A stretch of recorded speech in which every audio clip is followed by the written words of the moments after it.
Yerleştireceğim. Allah sen de kömeğin olsun.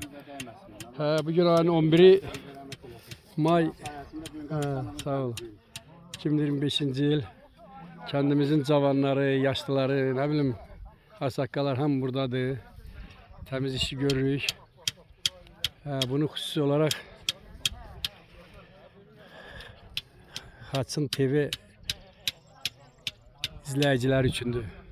Yaşar, senden ötəridir. Bak, bu da Kutlumuza kümbezi, 1914. yılda dikilmiş kümbezdir. Tarihi çok büyüktür. UNESCO tarafından korunur.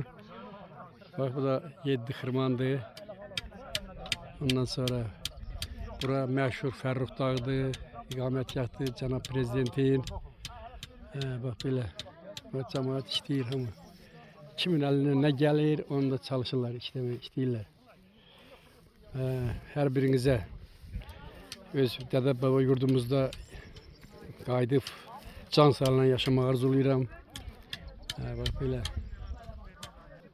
Böyle Yaşar kardeş. Yemeğinde bunu sizin Haçın TV program için nazarda tutulubdu.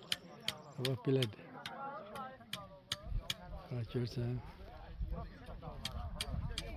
Daha çekim.